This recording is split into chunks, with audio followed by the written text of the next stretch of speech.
Guys, welcome back to my channel, and in this video we are going to talk about chapter 4 of the Indian Penal Code 1860. chapter 4 हमें बताता है general exceptions के बारे में, और ये 76 से सेक्शन 76 से लेकर सेक्शन 106 तक इसमें प्रोविजन किए गए हैं। जनरल एक्सेप्शंस ऐसी सिचुएशन है, यानी कि अगर इन सिचुएशंस में कोई भी पर्सन कोई ऑफेंस कर देता है तो वो लायबल नहीं होगा किसी भी ऑफेंस के लिए। यानी कि इन एक्सेप्शंस पे जो आईपीसी के बाकी प्रोविजंस हैं वो एप्लीकेबल नहीं होंगे, और जो भी बाकी प्रोविजंस या ऑफेंसेस हम पढ़ेंगे वो सब्जेक्ट टू दीज एक्सेप्शंस होंगे। So without further do let's get started. पहला सेक्शन है 76। इसमें बोला गया है act done by a person bound और by mistake of fact believing himself bound by law. यानी कि कोई भी एक्ट कोई पर्सन करता है जो या तो बाउंड बाय लॉ है या फिर वो खुद को बाय मिस्टेक ऑफ फैक्ट समझ लेता है बाउंड बाय लॉ, तो उसने अगर इस सिचुएशन में कोई भी एक्ट किया है तो वो ऑफेंस नहीं माना जाएगा। इसके 3 इंग्रेडिएंट्स हैं इस सेक्शन के। पहला है कि या तो वो बाउंड बाय लॉ है, या फिर उसको मिस्टेक ऑफ फैक्ट से उसने समझ लिया है कि वो बाउंड बाय लॉ है, और तीसरा है कि वो गुड फेथ में होना चाहिए। गुड फेथ की जो डेफिनेशन है वो हमारे डेफिनेशन वाले क्लॉज में दी गई है। डेफिनेशन क्लॉज के सेक्शन 52 में वो डेफिनेशन दी गई है, और उसमें बोला है कि nothing is said to be done in good faith which is done without due care and attention. यानी कि ड्यू गुड फेथ में तभी समझी जाएगी वो चीज़ जब आपने उसको केयर से और पूरे अटेंशन से किया है। तो मिस्टेक ऑफ फैक्ट होना चाहिए, बाउंड बाय लॉ होना चाहिए, और तीसरा है कि गुड फेथ में होना चाहिए। जैसे कि इसमें एक इलस्ट्रेशन दिया गया है, a soldiers fire on a mob by the order of a superior office in conformity with the commands of the law, A has committed no offence. यानी कि अगर ए ने अपने सीनियर के कमांड पे फायर कर दिया और उसमें कुछ लोगों की डेथ हो गई, तो उसको A is not liable for any offence क्योंकि he is bound by law. इसमें एक डॉक्ट्रिन भी आती है रिस्पोंडेंट सुपीरियर की, यानी कि अगर कोई भी पर्सन अपने सुपीरियर के ऑर्डर के अंडर काम करता है इन गुड फेथ तो वो किसी भी ऑफेंस के लिए लायबल नहीं होगा। फॉर एग्जाम्पल, जैसे कि एक एग्जामिनेशन हॉल में इन्विजिलेटर आया और उसने स्टूडेंट्स को इंस्ट्रक्शन दिया कि सबको ब्लैक पेन से लिखना है, किसी को ब्लू पेन से नहीं लिखना है, और गुड फेथ में स्टूडेंट्स ने ब्लैक पेन से लिख दिया। इन्विजिलेटर के एग्जामिनेशन को, इन्विजिलेटर के जो भी इंस्ट्रक्शंस हैं उनको मानते हुए, तो जो भी स्टूडेंट्स हैं उन्होंने गुड फेथ में ये काम किया है, तो इसलिए वो लायबल नहीं माने जाएंगे किसी भी ऑफेंस के लिए, किसी भी कंटेम्प्ट के लिए। नेक्स्ट सेक्शन है एक्ट ऑफ जज व्हेन एक्टिंग जुडिशली। यानी कि जब कोई भी जज है वो जुडिशली यानी कि जुडिशियल ऑफिस में कोई भी जुडिशियल वर्क कर रहा है और उसमें वो कुछ भी एक्ट करता है, तो वो किसी भी ऑफेंस के लिए, किसी भी कंटेम्प्ट के लिए, नॉट कंटेम्प्ट के लिए, किसी भी एक्ट के लिए लायबल नहीं माना जाएगा अंडर आईपीसी। हाँ, लेकिन ऐसा है कि जो उनका काम है वो जुडिशरी से रिलेटेड और जुडिशियल ऑफिस में ही होना चाहिए। जैसे कि कोई जज है, अगर वो किसी एग्जामिनेशन में बैठते हैं और वहाँ पे वो चीटिंग करने लगते हैं और वो ये कहने लगे कि मैं जजेस हूँ और मैं सेक्शन 77 के अंडर फॉल करता हूँ, तो वो नहीं माना जाएगा, क्योंकि वहाँ पर जो उनका काम है वो जुडिशियल वर्क नहीं है, उनका पर्सनल वर्क है। नेक्स्ट सेक्शन है act done pursuant to the judgement और ऑर्डर ऑफ कोर्ट। यानी कि ऐसा कोई भी एक्ट किया जाता है जो कोर्ट के जजमेंट में या ऑर्डर में एग्जीक्यूट करने के लिए बोला गया है, ऐसा कोई भी काम ऑफेंस नहीं माना जाएगा। इसका एक एग्जाम्पल है कि जो हैंगमैन होते हैं, यानी कि जो लोग जल्लाद होते हैं, फांसी लगाते हैं, वो कोर्ट के जजमेंट के एग्जीक्यूशन के लिए वो काम करते हैं, इसलिए वो किसी भी ऑफेंस के लिए लायबल नहीं है। सेक्शन 79 है act done by a person justified और by mistake of fact believing himself justified by law. कोई भी पर्सन ऐसा काम करता है जिसको वो समझ लेता है कि वो जस्टिफाइड बाय लॉ है, या फिर वो मिस्टेक ऑफ फैक्ट की वजह से समझ लेता है कि वो जस्टिफाइड बाय लॉ है, तो वो ऑफेंस नहीं होगा। सेक्शन 76 में और सेक्शन 75(9) में यही डिफरेंस है कि सेक्शन 76 में वो बाउंड बाय लॉ है और सेक्शन 79 में वो जस्टिफाइड बाय लॉ समझ लेता है खुद को by the mistake of fact. इसका एक एग्जाम्पल है, जैसे कि एक लेडी है वो अपने बच्चे के साथ सो रही है और उसको सामने से उसको ऐसा एक इल्यूजन क्रिएट होता है कि कोई भी इविल स्पिरिट आ रही है, कुछ भी आ रहा है, लेकिन सामने से कोई पर्सन आ रहा है, लेकिन उसको लगता है कि कोई इविल स्पिरिट आ रही है और वो अपने बच्चे को बचाने के लिए उसको मार देती है और वो इस इल्यूजन में किसी का मर्डर कर देती है, किसी की डेथ कॉज कर देती है। तो वो इस एक्सेप्शन के अंदर फॉल करेगी कि जस्टिफाइड बाय लॉ है। उसको ऐसा इल्यूजन क्रिएट हो गया था कि और उसने अपने बच्चे को बचाने के लिए, ये जस्टिफाइड बाय लॉ है कि उसने अपने बच्चे को बचाने के लिए वो डेथ कॉज करी है। नेक्स्ट है accident in doing a lawful act. By accident, किसी भी लॉफुल एक्ट को करने में अगर कोई एक्सीडेंट हो जाता है तो ये कोई भी ऑफेंस नहीं माना जाएगा। जैसे कि कहीं पे कुछ क्रैकर्स की फैक्ट्री है और वो बिल्कुल लीगल है, क्रैकर्स की फैक्ट्री, पूरे उसमें जो भी मेजर्स एंड प्रिकॉशंस होने चाहिए वो सब हैं, जो भी स्टैंडर्ड्स होने चाहिए सबको फैक्ट्री फुलफिल कर रही है। लेकिन बाई चांस अगर वहाँ पे गलती से आग लग जाती है और कुछ एक्सीडेंट बड़ा हो जाता है, कुछ लोगों की डेथ कॉज हो जाती है, तो ये इस एक्सेप्शन के अंदर फॉल करेगी क्योंकि वो लॉफुल एक्ट है। लाइसेंस के अंदर फैक्ट्री काम कर रही थी और बाय मिस्टेक या फिर नॉट बाय मिस्टेक, एक्सीडेंटली कुछ ऐसा हो गया कि जिससे कुछ मिसहैपनिंग कॉज हो गई, तो वो इस एक्सेप्शन सेक्शन 80 के अंदर फॉल करेगा। सेक्शन 81 है act likely to cause harm but done with criminal intent and to prevent other harm. यानी कि किसी छोटे हार्म, किसी बड़े हार्म को रोकने के लिए कोई छोटा हार्म कॉज करते हैं अगर, तो वो इस एक्सेप्शन के अंदर फॉल करेगा। इसको डॉक्ट्राइन ऑफ नेसेसिटी भी बोला जाता है सेक्शन 81 को। इसमें एक बहुत फेमस केस है जिसमें आर वर्सेस डुडले एंड स्टीफन उस केस का नाम है, और उसमें ये बोला गया था कि जो 4 लोग थे वो एक बार एक शिप पे कहीं पे जा रहे थे, उनका शिप भटक गया और उनका पूरा खाने का सामान जो था वो ख़त्म हो गया। तो उसमें से 3 एडल्ट्स थे और एक बच्चा था। तो वो लोग क्या करते हैं कि उस बच्चे को मार के खा लेते हैं। तो उन्होंने, जब वो लोग वापस आए, उन्होंने ये कंटेंशन दिया कोर्ट में कि खुद की लाइफ को सेव करने के लिए, यानी कि बड़े, वरना वो सब मर जाते, बड़े डेंजर को रोकने के लिए उन्होंने छोटा हार्म कॉज किया, इसलिए छोटे बच्चे को मार के वो खा गए। लेकिन कोर्ट ने इस बात को मानने से मना कर दिया और कहा कि ये जो सिचुएशन है ये डॉक्ट्राइन ऑफ नेसेसिटी के लिए फॉल नहीं करती है, और उनको लायबल माना गया उसकी डेथ कॉज करने के लिए। नेक्स्ट है act of a child under 7 years of age, section 82। इसको बोला जाता है डॉली इनकैपेक्स, यानी कि जो 7 years से बिलो चाइल्ड है वो कोई भी ऑफेंस करने के लिए केपेबल नहीं है। नेक्स्ट है act of a child above 7 and under 12 of immature understanding, यानी कि nothing is an offence which is done by a child above 7 years and below 12 years। इसमें बोला गया है कि अगर जो चाइल्ड है उसने सफिशिएंट मेच्योरिटी अटेन नहीं की है तो उसको लायबल नहीं माना जाएगा, अदरवाइज उसको लायबल माना जाएगा।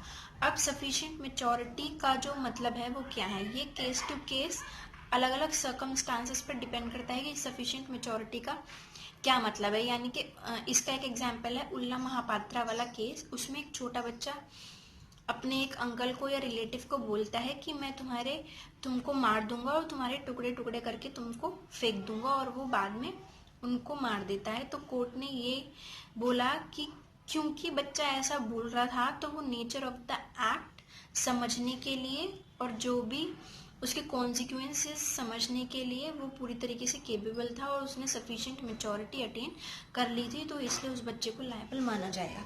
नेक्स्ट है act of a person of unsound mind.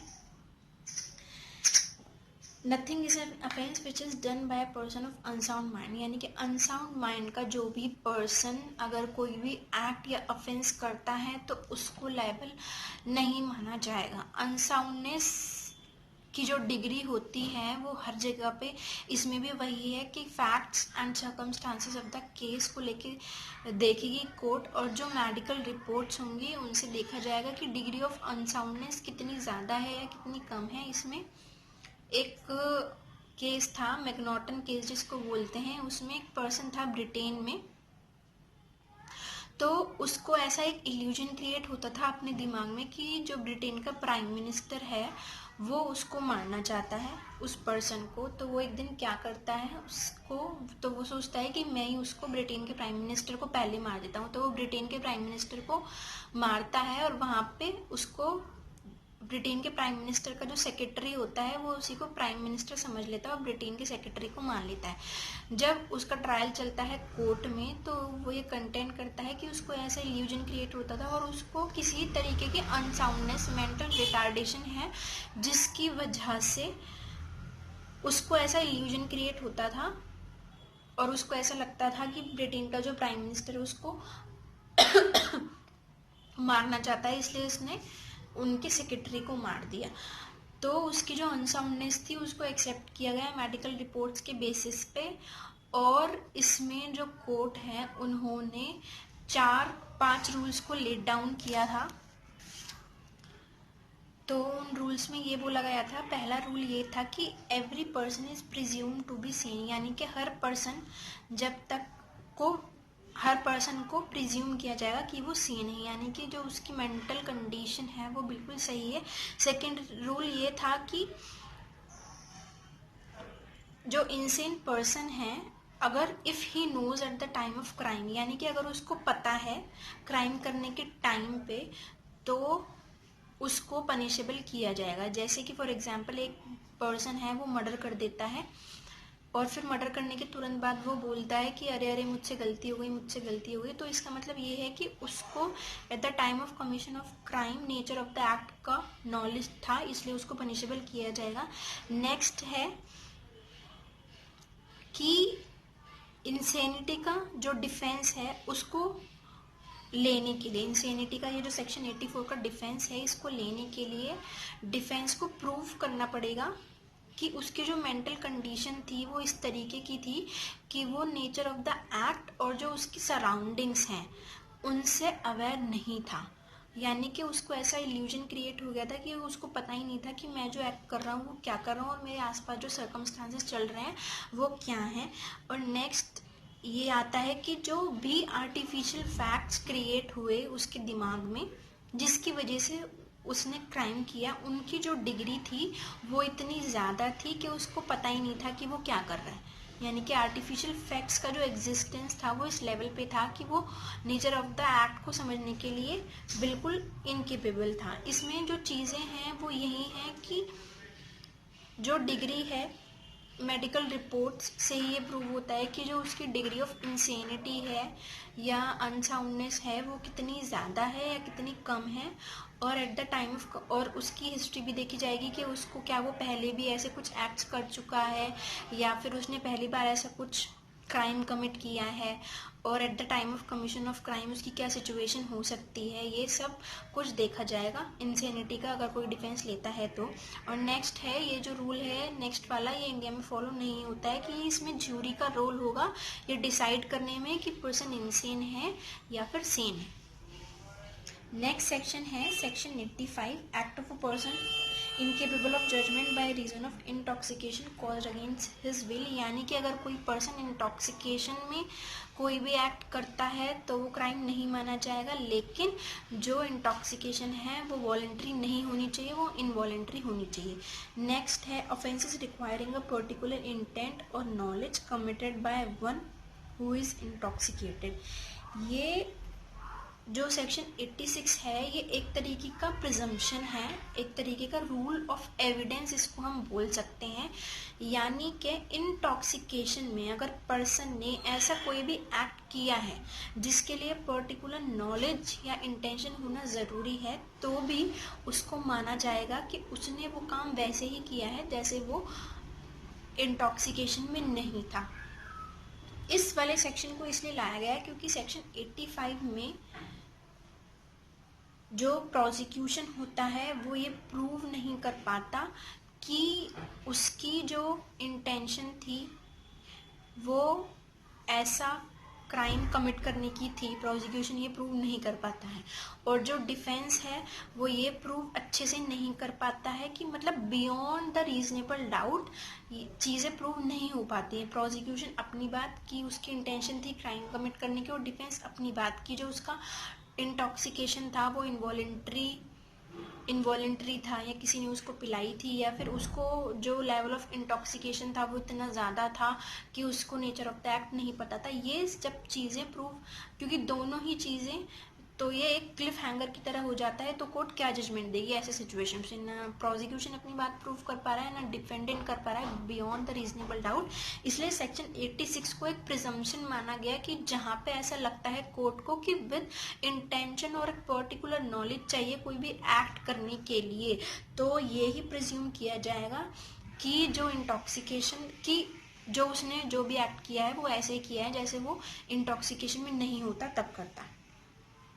Section 87 है act not intended and not known to be likely to cause death और grievous hurt done by consent, यानी कि ऐसा कोई भी एक्ट जो कि डेथ या ग्रीवियस हर्ट कॉज करने की इंटेंशन से नहीं किया गया है और बाय कंसेंट किया गया है। इसमें ऐसे चीज़ें आती हैं जो कि स्पोर्ट्स में जैसे रेसलिंग होता है, इन सब चीज़ों को वो करती हैं, इन सब चीज़ों को कवर करती हैं। ये वाला जो सेक्शन है ये सेक्शन 300 यानी कि मर्डर का जो एक्सेप्शन 5 है कि विद कंसेंट अगर की गई है कोई चीज़ तो वो मर्डर नहीं मानी जाएगी, तो ये वाला एक्सेप्शन है ये उसी के साथ पढ़ा जाता है। अगर कोई भी हार्म है वो अगर कंसेंट से किया गया है तो वो दूसरा पर्सन जिसने हार्म कॉज किया है वो लायबल नहीं होगा। नेक्स्ट है section 88 act not intending to cause death done by consent in good faith for person's benefit, यानी कि ऐसा कोई भी एक्ट जो डेथ कॉज करने की इंटेंशन से नहीं किया गया है, गुड फेथ में किया गया है और पर्सन के बेनिफिट के लिए किया गया है, ना तो उसमें डेथ कॉज हो रही है, गुड फेथ में किया गया है और पर्सन के बेनिफिट के लिए किया गया है। ये तीन चीज़ें होना ज़रूरी है। जैसे कि कोई डॉक्टर है, कंसेंट से करता है कि ये सर्जरी होना ज़रूरी है और पर्सन के बेनिफिट के लिए करता है, उसकी कंसेंट से करता है, लेकिन अगर कोई भी हार्म कॉज हो जाता है तो सर्जन लायबल नहीं होगा। नेक्स्ट है section 89 act done in good faith for benefit of child और insane person by consent of guardian, यानी कि अनसाउंड जो इनसेन पर्सन है, अनसाउंड माइंड है, उसके बेनिफिट के लिए या चाइल्ड के बेनिफिट के लिए जो कि अंडर 12 ईयर्स ऑफ एज है, उसके बेनिफिट के लिए उसके गार्जियन की कंसेंट से कोई भी एक्ट किया गया है, तो ऐसा कोई भी एक्ट, कोई भी ऑफेंस नहीं किया गया है। इसमें प्रोवाइजो दिए गए हैं कि इंटेंशनल कॉजिंग ऑफ डेथ पे ये एक्सेप्शन लागू नहीं होगा, ऐसे कोई भी एक्ट पे लागू नहीं होगा। एक्सेप्शन जिसमें लाइकली टू कॉज डेथ है, यानी कि डेथ हो सकती है।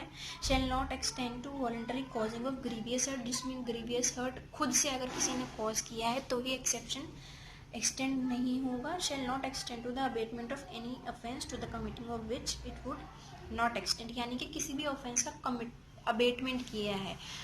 अबेटमेंट सेक्शन 107 में है, उसको हम आगे पढ़ेंगे। अबेटमेंट किया है तो मतलब ये प्रोवाइजोज हैं, इन पे ये जो सेक्शन 89 है इसका एक्सेप्शन लागू नहीं होगा। नेक्स्ट है consent known to be given under fear of misconception, यानी कि कोई भी कंसेंट अगर फियर में, डर में या मिसकॉन्सेप्शन यानी कि गलत फैक्ट्स बताकर ली गई है, कुछ भी उसको डिसीव करने के लिए पर्सन को, या कोई भी उसके साथ फ्रॉड चीटिंग करने के लिए, तो वो कंसेंट नहीं मानी जाएगी।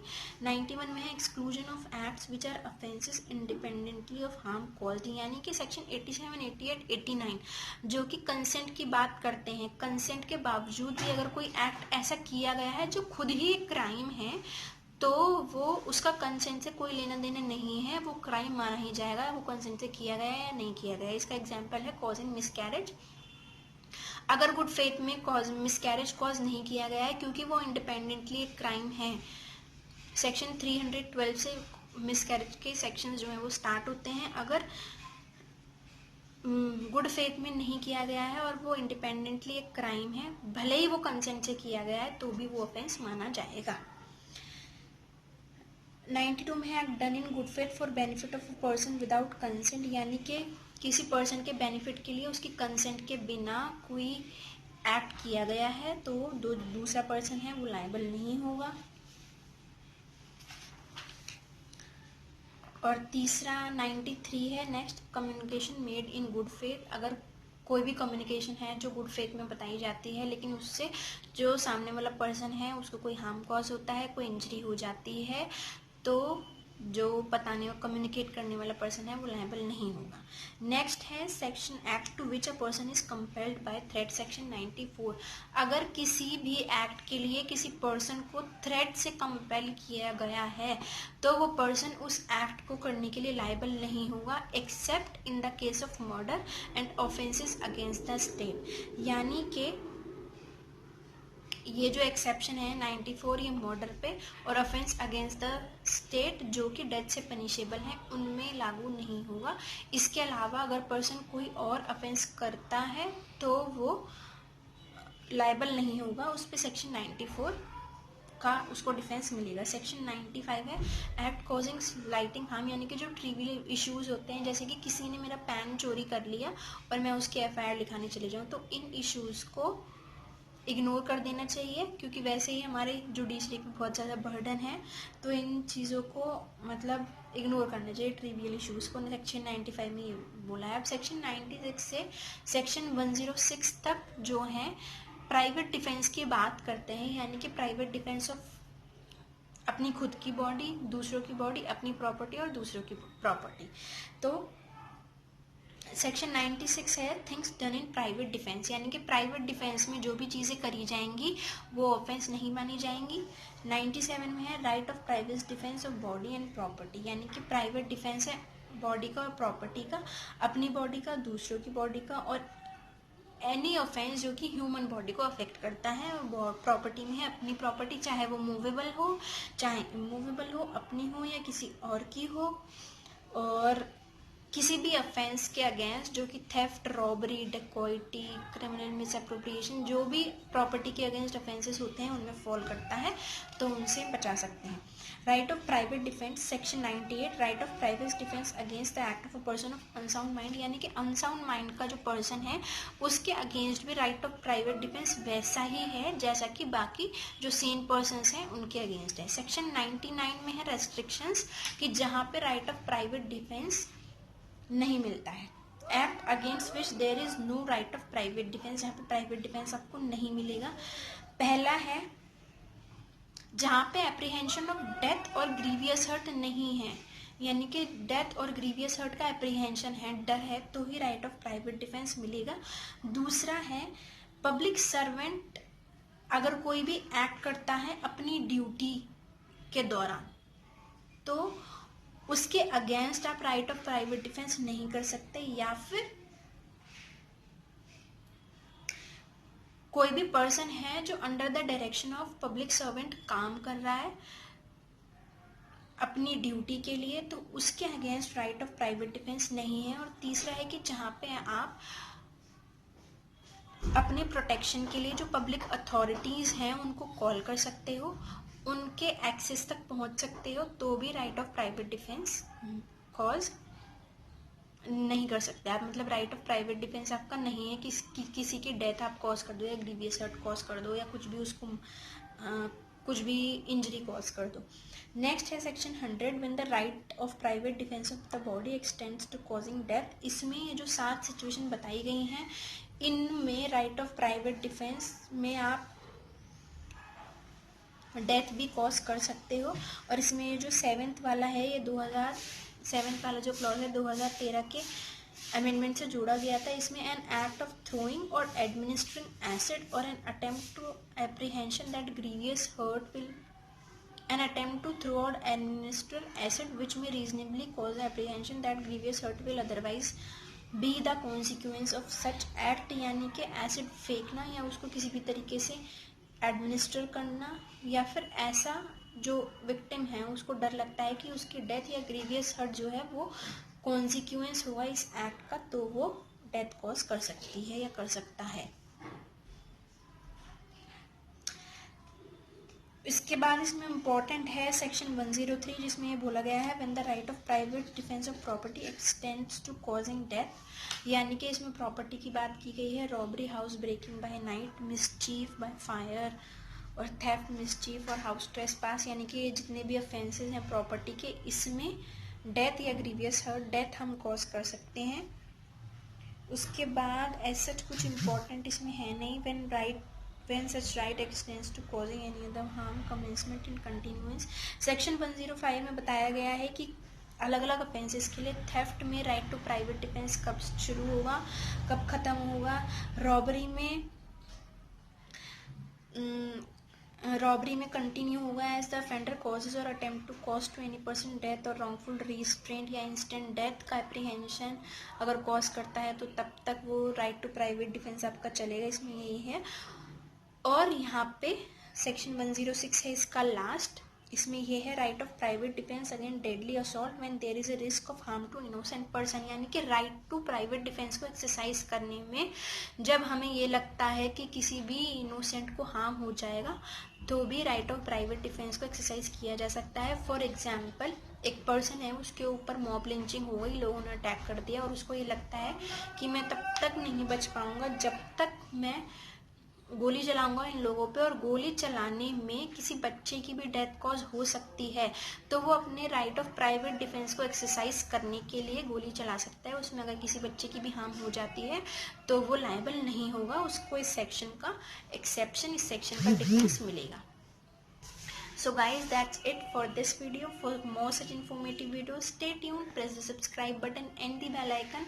We'll meet you soon in the next video. Till then, bye bye, take care and stay healthy.